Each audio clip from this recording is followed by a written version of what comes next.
Bonjour à tous. Aujourd'hui une petite vidéo vite fait d'une petite sortie là après la révision de la 4Tech là que vous voyez ici si ma caméra est bien réglée. Donc pour ceux qui ont regardé, pour ceux qui n'auraient pas vu, pardon, sac de nœuds, hop, voilà. Pour ceux qui n'auraient pas vu la vidéo de la révision, bah j'ai repris, j'ai fait une petite révision intégrale, des changements des huiles, graissage des diffs, nettoyage de l'ensemble. J'ai changé l'arbre de transmission alu d'origine de la version charbon par la version acier de la VXL, parce qu'il commençait à être un petit peu commence à s'arrondir, il allait lâcher à terme. Autrement, j'ai durci les suspensions avant, remonté d'un millimètre ou deux la garde au sol, et en toute logique c'est tout quoi.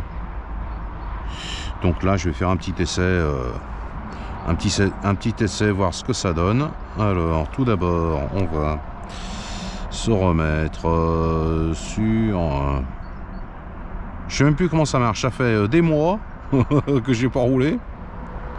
Je sais même plus comment fonctionne mon matos. C'est affolant. Il n'y a que la GoPro, ça arrive, je m'en sers encore pas mal à la maison. Hop, tableau de bord. Track. Alors, ce que j'aimerais faire, j'espère que c'est dans le cadre, autrement, bah ma foi, vous voyez rien et puis vous attendez que j'ai fini mon bazar. Effet de conduite, ouais, TSM. Donc c'est pas là, c'est le réglage secondaire que je cherche pour régler le subtrim.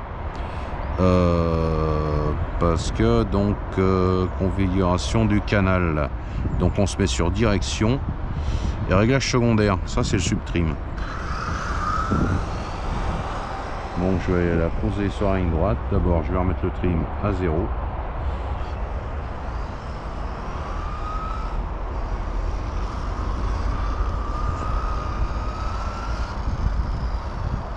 Donc elle part à gauche méchamment.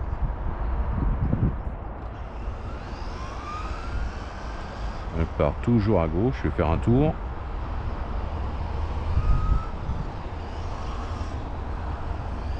Alors les modifications sont pas énormes, même très légères.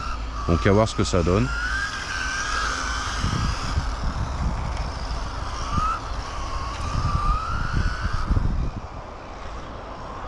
J'avais un roulement qui était très faible. J'ai l'impression qu'elle se traîne. Oui, j'avais un roulement de transmission, le roulement principal de transmission qui était juste derrière la couronne principale, qui était vraiment libre. Donc je l'ai regraissé, plus la graisse qui était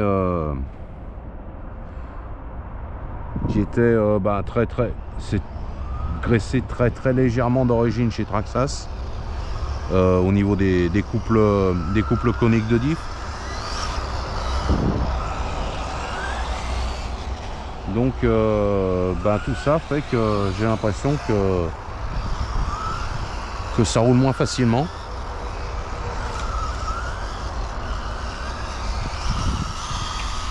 Ouais, j'ai l'impression que par contre ça tient pas mieux la route, hein. Alors merci, la marche arrière. Bon après il faut que je la reprenne, ça fait quand même, ouais, je sais pas, la dernière fois que j'ai dû rouler là on est mi-février, ça va faire 5 mois que j'ai pas touché une radio. Mais j'ai dû vous tenir le même discours déjà la dernière fois, hein, parce que j'ai très peu roulé cette année. Bon, déjà elle roule droit, c'est déjà une chose. Bon, par contre le fait de durcir la suspote avant,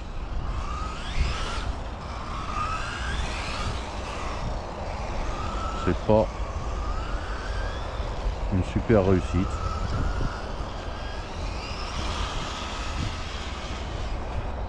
Ouais, je manque de pêche là, clairement. Alors je pense que ça va se libérer hein, au bout de quelques tours. Le roulement qui est bien blindé de graisse va commencer à en éjecter un peu. Et les diffs vont centrifuger un peu et on aura moins de graisse dessus. Donc ça va se libérer un petit peu au fur et à mesure des tours.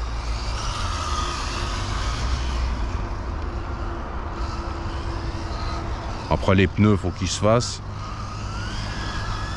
Parce qu'à chaque sortie, je les permute pour avoir une usure à peu près similaire gauche-droite. Ce qui fait faut le temps aussi que les pneus se refassent à la... Ah, oui, bien sur les roues, impec. Faut que les pneus se refassent aussi à la géométrie de la voiture. Et surtout une usure gauche-droite similaire.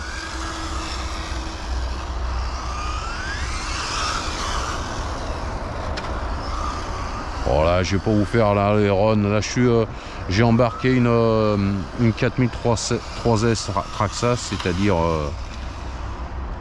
c'est-à-dire 25 très bonnes minutes, très grosses minutes d'autonomie. Je vais pas vous faire une vidéo aussi longue. Vous l'avez déjà vu, enfin, vous l'avez déjà vu rouler la machine. Et apparemment, on verra d'ici quelques tours, mais il semblerait qu'il n'y ait pas d'amélioration notable sur le comportement routier avec mes modifs. À nouveau, je manque de précision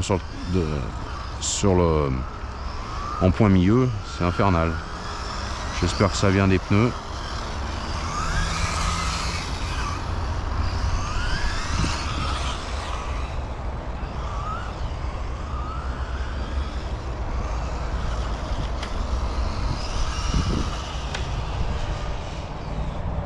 Après, il est possible aussi que la piste soit sale. Hein.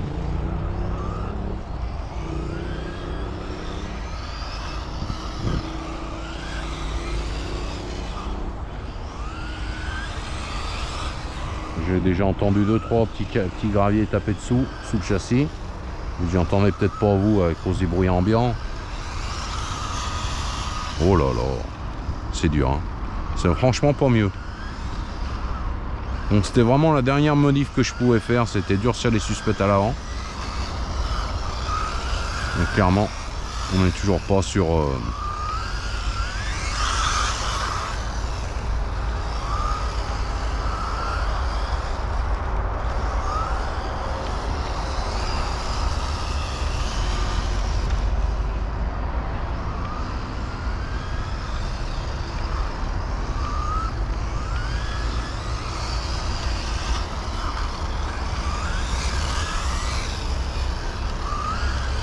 Eh ben, ce carnage. Après, le fait de remonter un petit peu la hauteur de caisse, forcément, on perd un petit peu en efficacité également. Hein. Là, je tire légèrement à droite maintenant.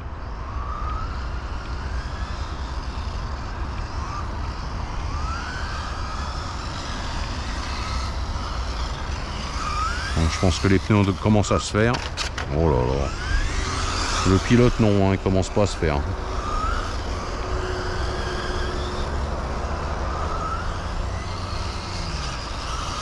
Oh là là. C'est pire qu'avant.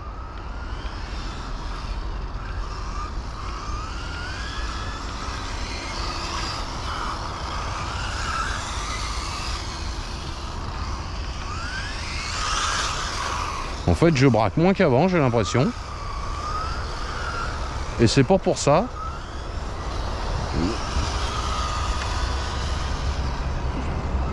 C'est pas pour ça que j'ai plus de précision dans le train avant, au contraire, et que l'arrière se balade moins. Alors après, c'est toujours compliqué avec les pneus là. Les pneus sont HS, hein. Les pneus sont au bout là. Clairement, c'est les derniers packs pour ces jeux de pneus. Donc je manque évidemment de vitesse de pointe. Peut-être à ça aussi le manque de sensation de puissance que j'ai. Hein. Parce que moins le moteur à charge, ben, moins il consomme, moins il chauffe évidemment. Mais moins il donne la sensation de pousser aussi. Hein. Ces moteurs ont la capacité d'encaisser décharge très importante. Et vu que je tourne toujours sur mes machines avec le ratio le plus court par rapport à l'usage que j'en ai, hein, et ben dès que les pneus sont un peu usés, ben on perd pas mal en vitesse maxi. Et forcément, ça se ressent aussi sur l'accélération. Du moins sur la sensation.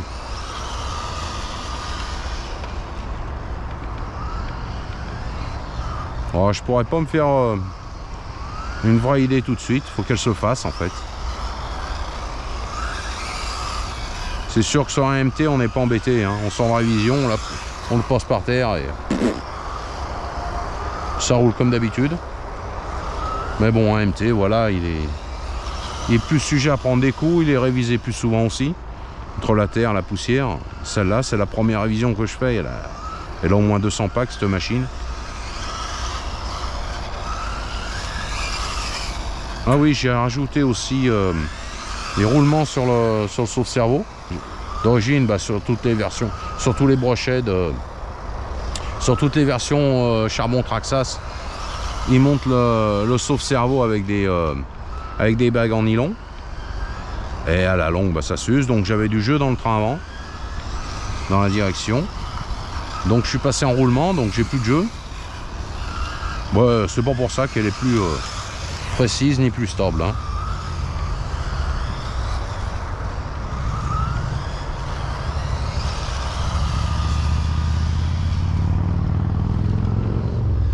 Ouais, bon, il semblera qu'elle commence à se faire. Ou alors moi, peut-être aussi.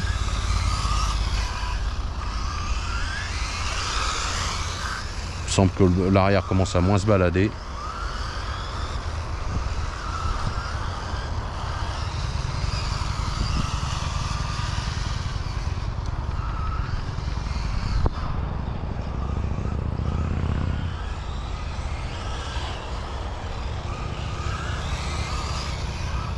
Limite du sous-virage. Et il semble que le train arrière tient mieux. Donc peut-être que les choses commencent à rentrer dans l'ordre au niveau pneus. Allez.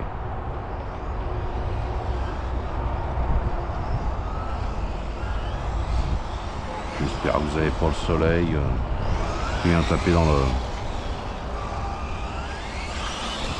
dans la caméra. Parce que pour coup ça gâchera un peu l'expérience. Ah, l'expérience, ça y est. Tout de suite les grands mots. L'expérience, non.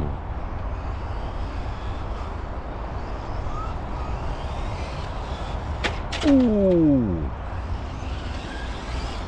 Ça s'envole bien, hein.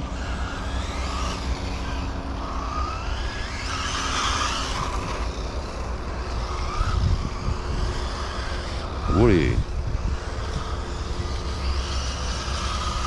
À donf. À donf sur toute la ligne droite, dès le sortie de virage. Non, il me semble qu'elle est un peu plus facile qu'avant maintenant.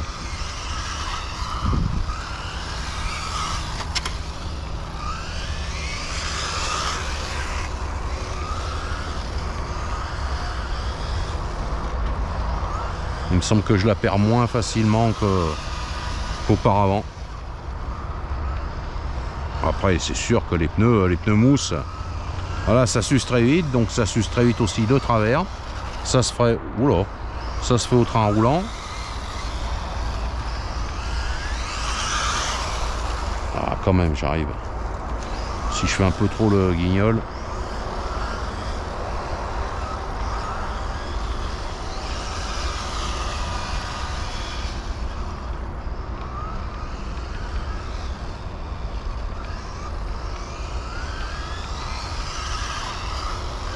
Bon, pour quelqu'un qui veut s'amuser à...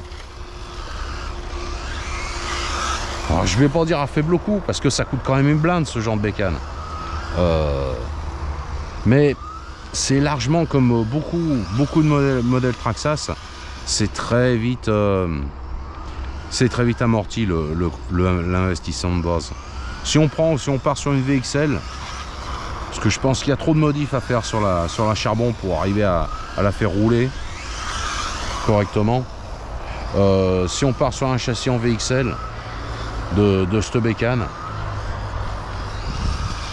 Il y a que les bar stab après à rajouter.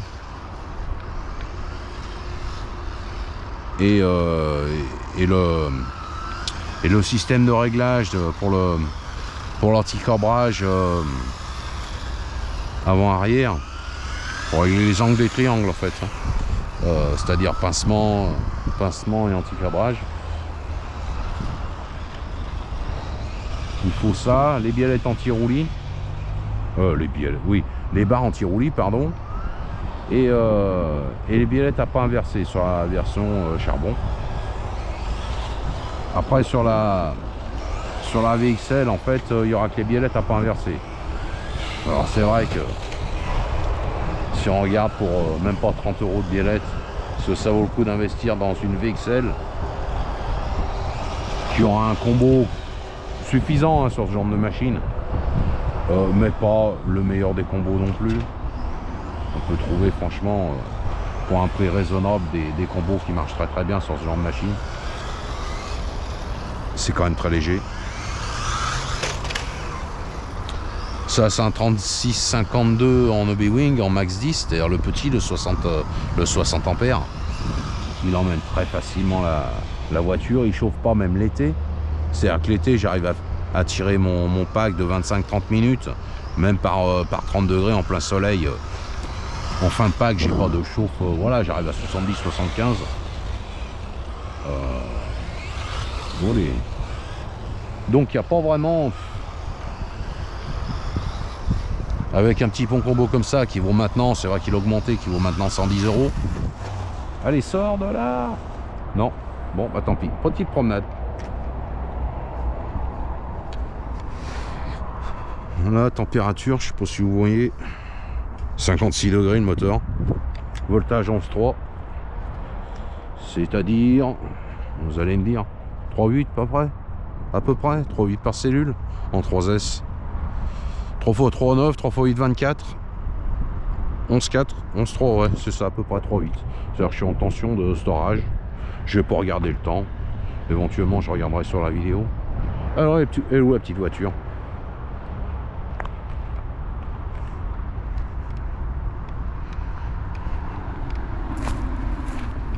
Hop, j'ai pas envie de me baisser.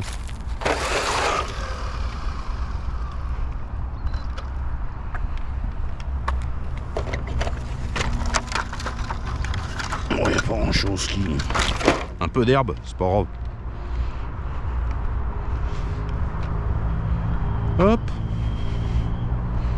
Première sortie de route, je sais pas, moitié de la batterie. Je me surpasse. Non, j'ai surtout eu de la chance.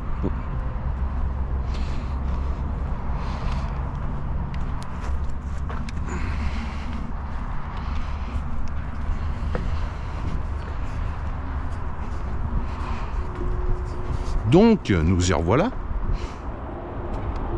Elle est où? Ah, elle est là. Donc maintenant, les pneus sont dégueulasses. Donc pendant un tour, quasiment, je sais pas si vous voyez, pendant un tour, c'est mollo. Moi,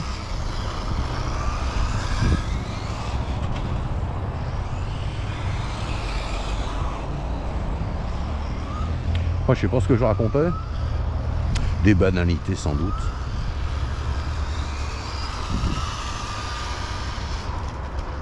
Ah oui, que cette machine en fait, ben voilà quoi, si on la crache pas, c'est sûr qu'on va rouler dans un parking, on va se manger un trottoir à 60 ou 70 alors on va la détruire. Hein. Mais clairement on roule sur une piste adaptée comme ça, pourtant elle prend des gamelles, vous avez vu, hein. Elle prend des belles gamelles. Quelquefois je me suis loupé, je me suis mangé les pneus qui sont en bord de piste là, ou au bout. Voilà quoi, bah, la carrosserie elle dérouille un peu, mais j'ai rien cassé. J'ai changé un porte-fusée avant à droite. Ça faisait, je sais pas, au moins 6 mois, bien plus de 6 mois qu'il commençait à se desserrer. Alors au début c'était une fois par sortie, je rentrais, je mettais un coup de tournevis, et puis là c'était à chaque pack, il fallait que je remette un coup de tournevis. Donc j'ai changé cette pièce, 5 €. L'arbre de transmission principale qui m'a coûté 10 balles. Et clairement, ben voilà quoi, j'ai rien retouché sur J'ai rien cassé sur cette machine, les diffs sont en parfait état, les cardans n'ont pas bougé, malgré que ce soit des noix de cardan sorties de diffs qui sont en plastique. Voilà, ça coûte les pneus, c'est tout. Des pneus, les lipos, bah, c'est pareil. Si on reste sur un ratio cohérent, les lipos elles s'abîment pas, quoi. Donc il y a un budget de pneus qui est, on va dire, de 20 euros pour 4 pneus, 22 euros pour 4 pneus, et on va faire je fais 3 sorties grosso à 3 lipos, c'est-à-dire 1h30, 4-5 heures de roulage pour 20 euros, et voilà, c'est tout ce que ça coûte. Et la machine est durable. C'est une machine là, la 200 packs, honnêtement, faire le double, triple, quadruple, sans, à part changer quelques chapes au bout d'un moment qui vont, les chapes des biellettes à pas inversées qui vont prendre un peu de jeu, qui vont s'user un peu. Voilà, un sachet de chape au bout de 300-400 packs. Et mais je crois que voilà, c'est une machine qui n'est pas éternelle, mais quasiment. Après des carrosseries de 1/10, si on reste sur du standard, on en a des pas chers. Donc c'est vraiment une machine qui peut rouler pendant des années pour pas cher. L'investissement de base, malgré conséquent, sera très très vite amorti parce qu'on casse pas, quoi. Moi je vois les collègues qui viennent rouler là, c'est quand même souvent qu'ils finissent pas leur sortie, hein, ou enfin ouais, si ils la finissent forcément, donc vu que quand c'est fini, quand la voiture est en panne, c'est fini. Mais c'est souvent, hein, même avec des modèles de compète, des fois, voilà, une courroie qui claque, un petit caillou qui passe dans un engrenage et ça fait une couronne à changer, voilà quoi. Là, clairement, rien. Un petit coup de soufflette en rentrant, on change les pneus quand ils sont usés, et voilà, et on roule, on roule, on roule, on roule. Ah, c'est vrai que par contre, il y a des machines qui tiennent mieux la route. Mais plus fiable, pas sûr. Pas sûr qu'on arrive à trouver. Oh là là.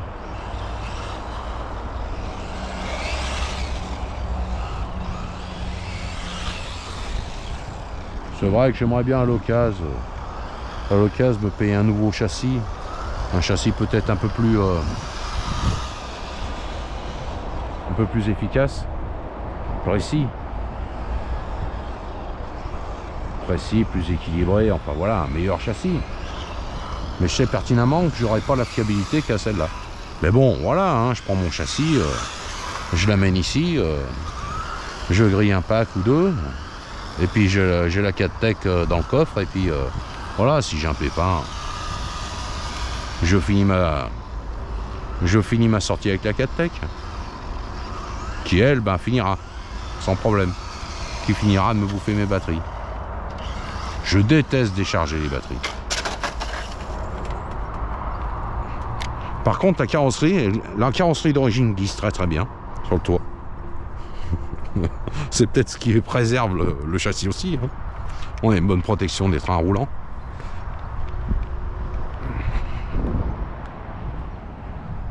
Elle est quand même bien déglinguée, le carreau.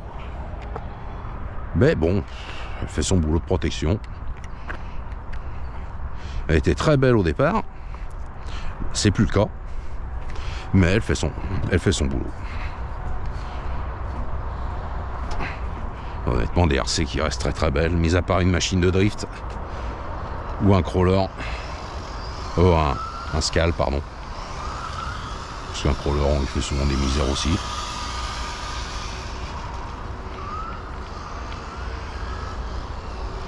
Les carrosseries sont faites pour souffrir. Après, on va pas mettre une incassable là-dessus, hein. Déjà parce que quand même ça dure. Les carreaux durent quand même. Et puis le poids.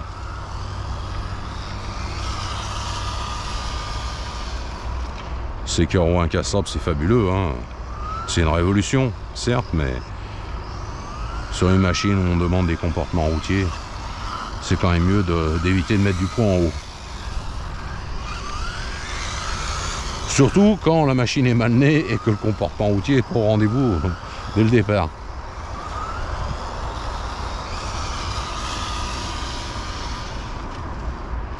Moi, je l'ai perdu là.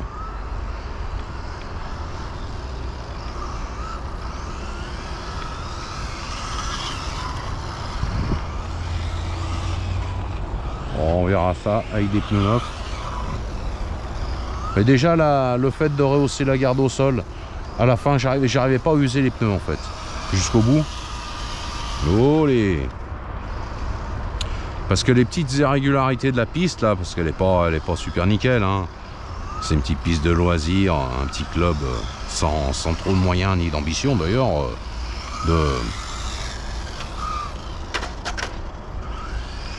On est très peu nombreux, donc forcément il n'y a pas beaucoup de sous qui rentrent, donc ça permet d'entretenir la piste, mais sans plus, hein. Ça permet pas de refaire l'intégralité de la piste pour avoir un billard comme certains clubs où il y a beaucoup plus d'adhérents, et surtout des cotisations qui sont pas les mêmes non plus, hein. Donc oui, le fait de rehausser 1 ou 2 mm, on perd peut-être un petit peu en tenue de route. En contrepartie, ben, là maintenant j'ai l'impression que je peux vraiment aller au bout des pneus. Parce qu'autrement j'avais le châssis qui touchait en fait sur la moindre imperfection et puis je perdais la voiture. Là apparemment ça va mieux. Alors elle traîne par terre avec des pneus usés, donc c'est sûr qu'aussi avec des pneus neufs, je risque de me retrouver encore un peu plus haut et perdre encore un peu, mais bon, ça voilà, à voir.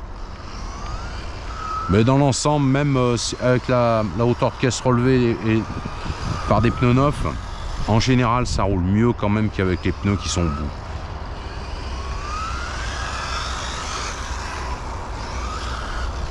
Donc je suis assez confiant. Oh là, voilà, ça c'est ce qui arrive quand les pneus sont trop machin. Le moindre truc, allez, sors de là.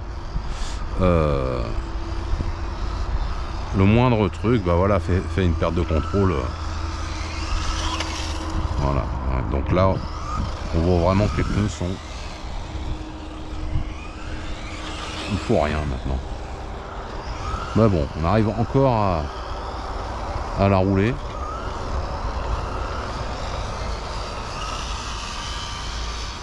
Et si on arrive à emmener, voilà quoi. Ces pneus théoriquement n'étaient plus utilisables hein, dans l'état. Donc si j'arrive encore à sortir 2 packs avec, bah c'est toujours ça de prix quoi.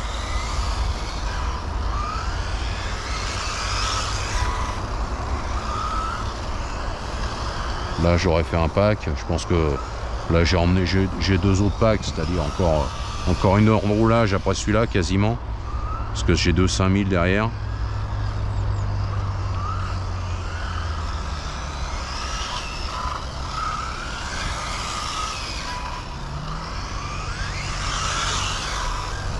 Oh, elle va quand même mieux qu'avant.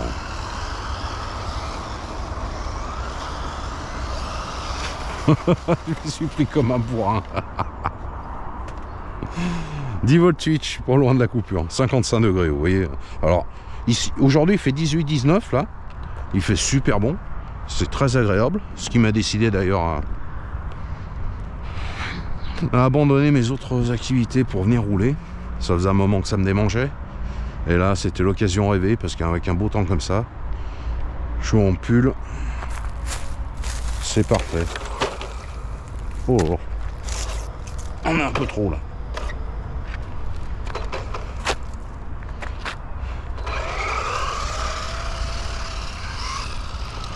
Ah, on va finir le pack tranquillement. 10 volts 9, 11 volts. Donc un peu moins de 3,7. Coupe en théorie à 3,45. Je suis sur médium sur la coupure. Donc à 3,45 ça coupe. 3,40. Ça dépend comment je bourse juste avant la coupure.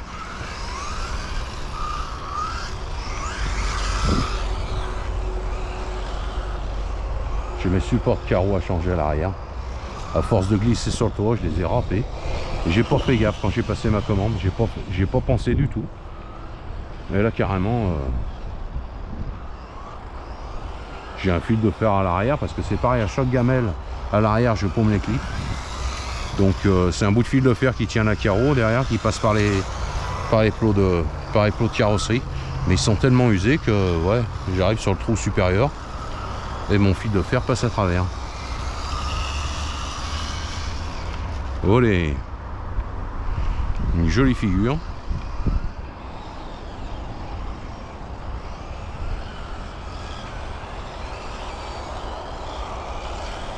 Donc là, cette période, donc voilà, à un peu moins de 20 degrés.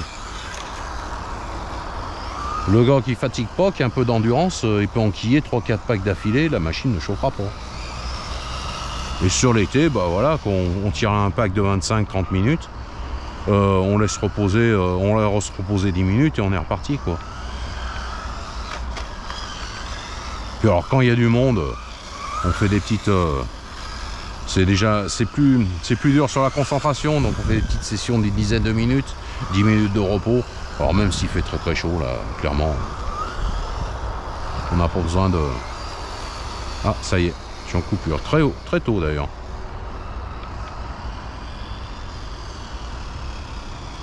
Oh, elle roule bien maintenant. Hop, 10 volts 3.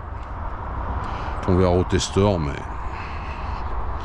Non, là j'ai coupé très haut, c'est bizarre. Après, c'est toujours la même chose, hein. Les hippos ont 3 saisons déjà. Et voilà, hein, 3 ans, ça commence à... Elles ont peut-être plus leur puissance d'antan. Je regarderai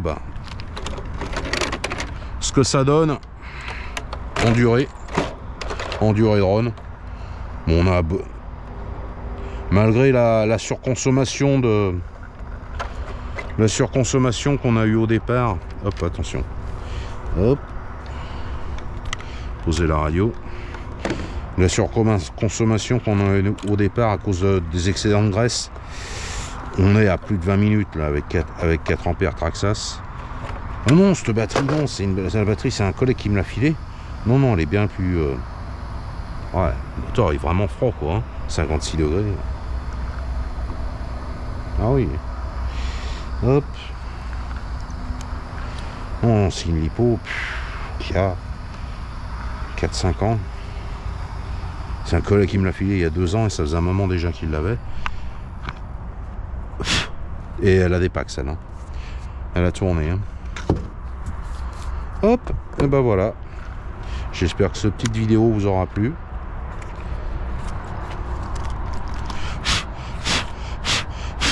Voilà, elle est prête pour une nouvelle session.